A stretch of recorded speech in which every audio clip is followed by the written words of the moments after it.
semuanya, Assalamualaikum warahmatullahi wabarakatuh. Salam sejahtera bagi kita semua.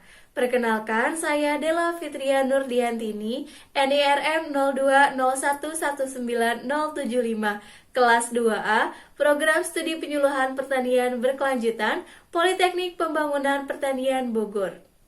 Pada kesempatan kali ini, saya akan membahas tentang resume menonton video YouTube dalam mata kuliah Produksi Benih Tanaman.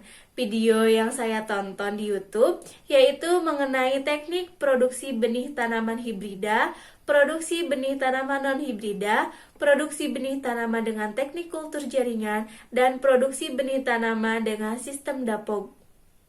Selamat menyaksikan. Video yang pertama kali saya tonton yaitu adalah teknologi produksi benih jagung hibrida. Pemerintah Indonesia saat ini sedang menekan produksi jagung untuk mewujudkan swasembada jagung pada tahun 2014. Jagung hibrida adalah salah satu varietas jagung yang memiliki produktivitas tinggi yang dapat meningkatkan produksi jagung. Produktivitas jagung hibrida berkisar antara 10 sampai 13 ton per hektar. Tetapi penyediaan benih jagung terutama di luar Pulau Jawa sangat terbatas karena terbatasnya produksi benih jagung. Maka pemerintah berusaha menggandeng para penangkar benih jagung lokal untuk memproduksi benih jagung hibrida. Jagung hibrida merupakan generasi pertama hasil persilangan dua galur murni. Jagung hibrida dirakit melalui persilangan galur atau plasma nutfah. Plasma nutfah memiliki peranan penting untuk menentukan ketersediaan tetua unggul. Setelah galur tetua atau varens yang diinginkan telah diperoleh baik jantan maupun betina, maka proses selanjutnya adalah perbanyakan benih jagung hibrida. Syarat tumbuh tanaman jagung hibrida. Jagung hibrida dapat ditanam pada lahan kering, lahan sawah lebah, pasang surut, dengan berbagai jenis tanah pada berbagai tipe iklim dan ketinggian tempat. Tanah bertekstur ringan sampai sedang. Tersedia air yang cukup selama persediaan, kemudian lahan tidak tergenang air, ketinggian tempat 1000 meter di atas permukaan laut. Lokasi tanaman jagung hibrida harus terisolasi dari pertanaman varietas lain. Isolasi dapat dilakukan dengan jarak minimal 300 meter dan waktu minimal 3 minggu. Kemudian penyiapan dan pengolahan lahan. Lahan yang akan digunakan harus dibersihkan dari sisa gulma dari tanaman sebelumnya. Pengolahan tanah dilakukan menggunakan bajak dan garu sampai tanah tidak terbongkah dan rata. Lalu penyiapan benih. Dalam pembentukan benih jagung hibrida dikenal ada dua induk jantan dan betina.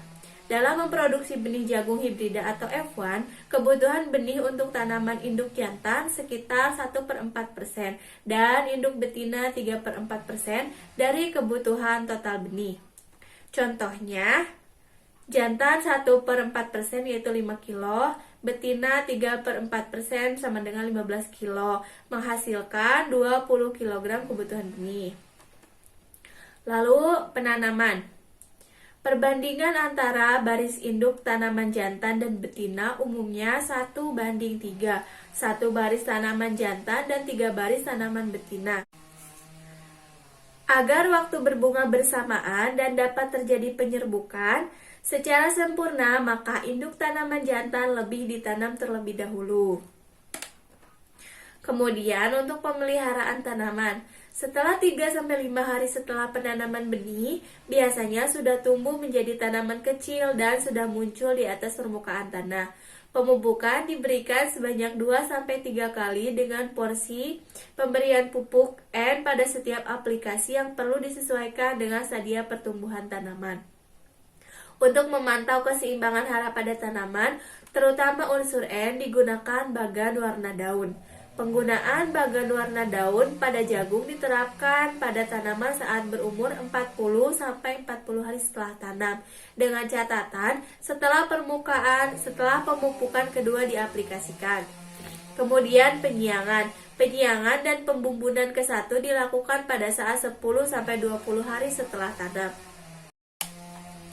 Penyiangan dan pembumbunan kedua dilakukan sesuai dengan kondisi pertumbuhan gulma di lapangan atau dilakukan saat pemupukan kedua.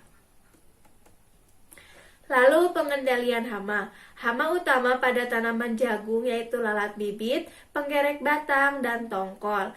Pencegahan lalat bibit yaitu dengan pemberian karbofuran bersama dengan penanaman benih dalam lubang tanam dengan takaran 10-15 kg produk per hektar.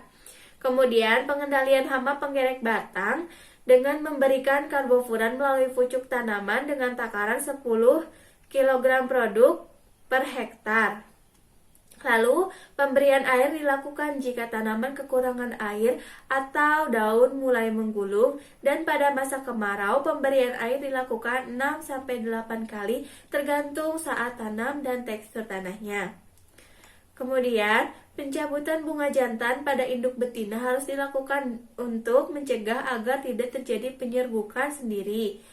Pencabutan bunga jantan pada induk betina dilakukan sebelum malai bunga keluar saat masih terbungkus daun bendera. Rogging atau seleksi tanaman dilakukan 4 hari. Pertama, 4 kali. Pertama pada umur 7-15 hari setelah tanam. Kedua pada umur 32-55 hari setelah tanam. Ketiga pada umur 45-52 hari setelah tanam. Terakhir yaitu rogging panen atau seleksi tongkol. Tetua jantan dipanen lebih awal, lalu tetua betina sebagai benih hibrida. Pemanenan jagung dilakukan setelah masa fisiologis atau telah mengering ke warna kecoklatan, biji keras dan pangkal biji sudah membentuk lapisan hitam. Lalu dijemur dan dilakukan seleksi tongkol. Tongkol yang memasuki kriteria lalu diproses lebih lanjut untuk dijadikan benih. Processing benih. Penjemburan tongkol dilakukan sampai kadar air biji 16%, lalu dipipil dan disortasi dengan menggunakan sayakan yang sesuai varietas, lalu dijemur hingga kadar air mencapai 9-10%. Kemudian benih siap dikemas. Pengemasan menggunakan plastik yang ketebalannya 0,2 mm dan tidak tembus cahaya, juga warna putih, dan disimpan di ruangan ber-AC agar umur lebih lama. Sumber informasi yaitu dari Balai Penelitian Jagung dan Serealia, Pusat Penelitian dan Pengembangan Tanaman Pangan, Badan Penelitian dan Pengembangan Pertanian, Kementerian Pertanian. Video kedua yang saya tonton yaitu produksi benih non-hibrida dengan pemateri Bapak Memen Surahman dari Departemen Agronomi dan Hortikultura Fakultas Pertanian Institut Pertanian Bogor.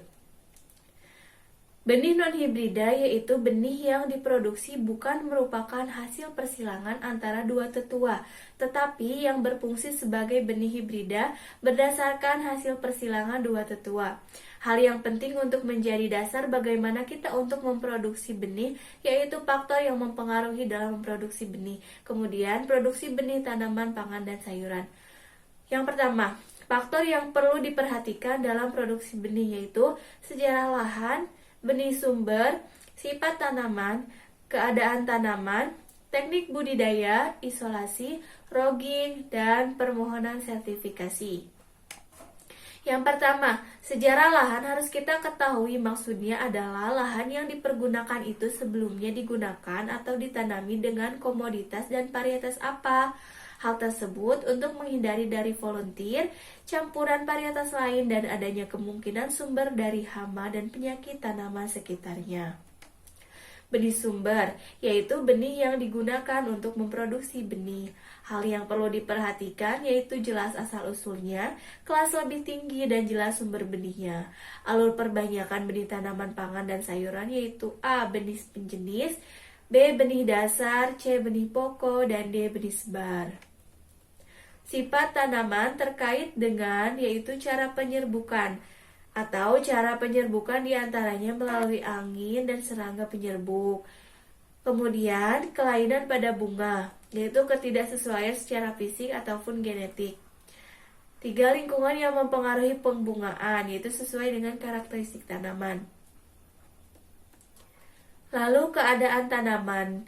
Memproduksi benih harus dipilih dari tanaman induk yang dimaksud true to type. Harus dipilih dari tanaman sehat dan subur dan produksi baik. Hal ini mempengaruhi aspek kualitas dan kuantitas. Kemudian teknik budidaya yaitu pertama, melakukan budidaya optimum berupa pemupukan, irigasi, lingkungan pertumbuhan. Kemudian tanam secara teratur. Jarak tanam disarankan lebih lebar untuk mengefektifkan pemeliharaan. Lalu melakukan rogging khusus untuk teknik budidaya benih. Lalu waktu panen yang tepat saat masak fisiologis.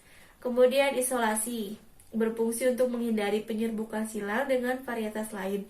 Isolasi terdiri dari isolasi waktu dan isolasi jarak. Isolasi waktu yaitu adanya jeda atau waktu pembungaan yang berbeda dengan tanaman tetangga. Kemudian isolasi jarak yaitu adanya jarak atau sekat antar tanaman. Hal ini menghindari kemungkinan crossing pada saat penyerbukan. Jarak isolasi jagung yaitu 200 meter dan padi 2 meter. Kemudian rogging. Rogging adalah cara spesifik atau khas dalam produksi benih, yaitu dilakukan untuk menghasilkan benih yang murni dan bermutu dengan cara menghilangkan, memusnahkan, dan mencabut tanaman yang termasuk ke dalam volunteer atau tanaman lain dan off-type, tanaman yang menyimpang.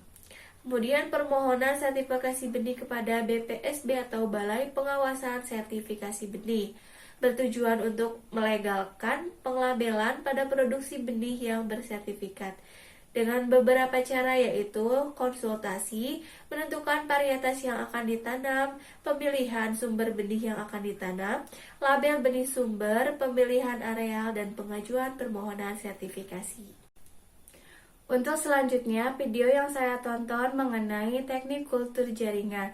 Kultur jaringan merupakan metode perbanyakan tanaman dengan menggunakan media kultur untuk memperbanyak bagian tanaman sampai menjadi tanaman baru. Macam-macam teknik kultur jaringan. Yang pertama ada kultur meristem, kultur pucuk, kultur embrio, dan kultur embriosomatik. Kultur meristem adalah teknik kultur jaringan yang menggunakan bagian meristem atau pucuk tanaman yang terdiri dari titik tumbuh dan primordial daun. Cirinya yaitu sitoplasma penuh, inti sel besar, belum ada vakuola dan amilum, serta aktif membelah. Tujuan kultur meristem untuk menghasilkan tanaman yang bebas virus. Tekniknya bisa dengan tanpa head treatment dan dengan head treatment. Langkah kulturnya yaitu yang pertama, tunas tanaman sakit ditumbuhkan. Tunas dipotong 5 cm dan diisolasi dengan cara membuang daun terluar lalu disterilkan. Media yang digunakan bisa padat atau cair. Jika cair maka harus diberi kertas supaya tidak tenggelam sebagai filter. Lalu inokulasi menggunakan mikroskop agar primordia terlihat. Isolasi menggunakan pinset atau jarum dengan hati-hati, diletakkan ke media lunak atau cair dengan filter. Sesudah tumbuh, media diganti dengan media yang telah diberi ZPT, pengujian virus menggunakan ELISA setelah aklimatisasi. Untuk head treatment, tanaman sebelum diisolasi meristemnya dilakukan dulu suhu tinggi 35-40 derajat Celcius. Kultur meristem ini bertujuan untuk menghasilkan tanaman yang bebas virus. Kemudian yang kedua adalah kultur pucuk. Kultur jaringan tanaman sehat dengan bahan tanam pucuk, tanaman yang sudah berdaun atau tunas samping atau buku belum bertunas. Tujuannya adalah untuk pembibitan dalam jumlah banyak, seragam, cepat, sehat.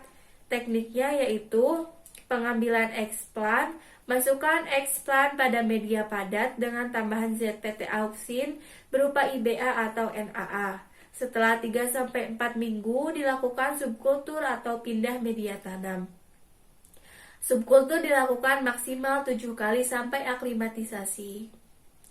Yang ketiga adalah kultur embrio. Kultur jaringan dengan eksplan berupa embrio zigotik atau hasil perkawinan gamet jantan dan betina. Embrio yang digunakan adalah embrio yang sudah masak, biasanya dilakukan untuk kuljar anggrek. Tekniknya yaitu buah dipecah, lalu biji ditabur ke media tanam. Dari setiap buah akan tumbuh ribuan kecambah yang akan menjadi bibit tanaman. Yang ketiga adalah kultur embriosomatik. Kultur jaringan dengan bahan tanam berupa bagian vegetatif tanaman dan dikembangkan menjadi embrio somatik. Embrio somatik adalah perkembangan dari sel somatik bukan gamet yang membelah diri kemudian berkembang menjadi tanaman. Kelebihannya yaitu bisa menghasilkan berjuta-juta bibit dalam waktu singkat. Kekurangannya yaitu sering menghasilkan mutan sampai 50% dan kesulitan dalam melakukan seleksi fase dini sehingga terjadi kerugian dalam pemeliharaan. Untuk menghasilkan tanaman bebas virus, dapat dilakukan kultur meristem, kultur embrio, dan embrio somatik. Kultur pucuk tidak menghasilkan tanaman yang bebas virus. Di meristem tidak terdapat virus karena meristem belum punya kambium sehingga belum ada silem. Virus terhenti di bagian yang ada silem sehingga virus tidak tersalurkan ke meristem. Embrio zigotik bebas virus karena terbentuk dari proses embriogenesis yang terjadi dalam ovari yang masih muda dan belum ada virus yang menginfeksi. Embrio somatik bebas virus karena terbentuk dari sel somatik yang meristemik sehingga belum ada transport virus. Tanaman yang umum dikulturkan adalah anggrek, kentang, krisan, jati, dan pisang yang memiliki nilai ekonomis dan bertujuan untuk memperbanyak tanaman yang sulit diperbanyak dengan cara konvensional seperti anggrek. Video yang selanjutnya saya tonton adalah produksi benih padi dengan sistem dapog untuk pertanian modern. Dapog atau tray adalah tempat tumbuhnya bibit padi yang ditanam secara acak dengan cara ditabur pada media tumbuh untuk disemaikan. Persemaian dengan sistem dapog umumnya dilakukan apabila penanaman dengan menggunakan alat tanam rice transplanter. Dalam kegiatan budidaya pertanian, sampai saat ini benih atau bibit merupakan salah satu faktor penentu keberhasilan terhadap produksi. Karena selain menjadi salah satu faktor penentu yang harus disiapkan sebagai bahan yang akan menghasilkan, juga dalam penyediaannya tidak dapat dipandang mudah. Walaupun aspek lain dalam budidaya mendukung, tanpa didukung oleh penyediaan bibit yang baik, maka sulit dicapai hasil yang optimum. Membuat persemaian merupakan langkah awal bertanam padi dalam mempersiapkan bibit yang siap tanam. Pembuatan persemaian memerlukan suatu persiapan yang sebaik-baiknya untuk pertanaman produksi benih, sebab benih di persemaian ini akan menentukan pertumbuhan padi sawah. Oleh karena itu, persemaian harus benar-benar mendapatkan perhatian, agar harapan untuk mendapatkan bibit padi yang sehat dan subur dapat tercapai. Salah satu titik kritis tanam bibit menggunakan mesin tanam pindah bibit padi atau rice transplanter adalah pembuatan persemaian karena memerlukan bibit khusus. Cara pembuatan persemaian berbeda dengan persemaian yang biasa dilakukan saat ini atau konvensional. Jenis alat dan bahan yang digunakan dalam pembibitan dengan sistem dapog yaitu alat persiapan tanah berupa saringan 1,5 meter x 2,0 meter, lalu mesh 0,5 cm, skop dan martil. Kemudian alat untuk pemilihan benih. Benih berkualitas baik, lalu garam, telur, 1 butir dan ember. Alat untuk persemaian atau pembibitan yaitu tray atau kotak semai, alat siram atau gembor, timbangan, karung plastik atau terpal, alat seeder atau sowing machine, kemudian pupuk NPK 2-3 gram per tray, daun pisang atau jerami dan paranet berukuran 2,0 x 7,0 atau 40 trays. Pelakuan benih perlu dilakukan sebelum benih disebar ke persemaian agar pertumbuhan benih sehat, kuat, dan seragam sehingga memenuhi kebutuhan benih persatuan luas tanam, sehingga sasaran peningkatan produksi tercapai secara optimum. Sebelum melakukan persemaian, seleksi benih sangat perlu untuk memisahkan antar benih yang bernas dan benih yang hampa. Benih dengan berat jenis lebih tinggi mempunyai mutu fisiologis atau daya kecambah dan vigor yang lebih tinggi, serta pertumbuhan di lapang yang lebih cepat dan seragam. Adapun tahapan seleksi benih yaitu melarutkan 500 garam dalam 10 liter air, memasukkan 1 butir telur utuh, kemudian memasukkan benih lalu membuang benih yang mengapung. Kemudian ambil benih yang tenggelam, bilas benih dengan air 2 kali, lalu rendam benih dalam air selama 2 hari. Media dalam persemaian atau pembibitan padi dengan sistem dapong merupakan hal yang penting untuk diperhatikan. Tanah yang dipergunakan dalam media semai padi dengan tray atau dapong adalah tanah yang subur, berasal dari pekarangan yang bebas dari tumpukan sampah atau tanah sawah. Tanah dikeringkan hingga kering betul, selanjutnya dihancurkan sampai lembut, kemudian disaring dengan kawat saring ukuran 0,5 cm, kemudian tanah dicampur dengan pupuk organik dengan perbandingan 4:1. 3 liter tanah per tray terdiri dari 2,25 liter tanah ditambah 0,75 liter pupuk organik atau nitrogen 1 gram per tray, fosfat 1 gram per tray, kalium 1 gram per tray, kemudian diaduk rata. Persemaian dengan sistem dapong atau tray merupakan tempat tumbuhnya bibit padi yang ditanam secara acak dengan cara ditabur pada media tumbuh untuk disemaikan. Ukuran dapong untuk mesin Jarwo transplanter mempunyai lebar 18,3 cm dan panjang sekitar 58 cm. Cara penyemaian dapong dapat dilakukan langsung di lahan basah atau sawah ataupun di pekarangan rumah. Kebutuhan benih per dapong persemaian adalah 90-100 gram. Tebal media tumbuh untuk persemaian yaitu 2-3 cm. Umur bibit yang dapat ditanam berkisar 15-20 hari setelah semai dan tinggi bibit yang disarankan mencapai 15-20 cm. Lokasi tempat persemaian atau pembibitan bisa di pekarangan rumah atau langsung dilakukan di sawah. Intinya adalah mudah diairi atau disiram, terbebas dari hewan ternak jika di pekarangan dan jauh dari sinar lampu, menghindari organisme pengganggu tanaman atau OPT. Jika pembibitan di pekarangan atau halaman rumah bisa dibuat rak-rak dari bambu. Ketinggian rak disesuaikan dengan kondisi tempat. Setelah lokasi kita tentukan, kemudian dapong atau tray telah diisi media, ditata dengan hati-hati, selanjutnya disiram air sampai basah betul. Sedangkan persemaian atau pembibitan yang dilakukan di lahan sawah sebaiknya dibuat guludan atau bedengan sehingga setinggi 10 cm dengan lebar 150 cm untuk 2 dapong kanan kiri. Panjang disesuaikan dengan kebutuhan, kemudian ratakan. Untuk menabur benih pada dapong atau tray yang selain disebar langsung dengan menggunakan tangan juga dapat dilakukan dengan menggunakan alat penabur benih atau seeder. Adapun tekniknya adalah rel terbuat dari kayu ukuran 5x7 cm sebanyak 2 batang yang lurus dan dihaluskan, atau rel dari besi ukuran 4x4 cm sebanyak 2 batang. Atur dapong atau tray yang sudah diisi media. Letakkan rel, pastikan tepi dapong sesuai dengan lebar alat. Pastikan pada kondisi lurus dan berada di tengah atau senter sesuai pada gambar. Atur lebar pengeluaran benih padi. Sebelumnya lakukan dulu kalibrasi. Tutup dengan tanah dengan menggunakan alis seeder, lalu tutup dengan daun pisang, kemudian ditutupi lagi dengan terpal atau karung plastik. Tindih dengan kayu agar tidak terlipat karena terpaan angin. Biarkan selama 3-4 hari, selanjutnya penutup dibuka. Lalu disiram air sampai basah atau diairi setinggi 2-5 cm. Selanjutnya adalah pemeliharaan pembibitan atau persemaian. Pemeliharaan setelah persemaian yaitu umur 4 hari setelah semai, yaitu bila tempat persemaian di lahan pekarangan setiap hari perlu penyiraman secara intensif.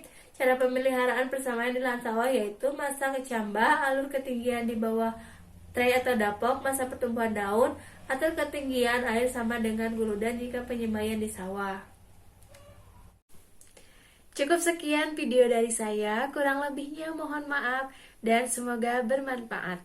Wassalamualaikum warahmatullahi wabarakatuh. Sampai jumpa.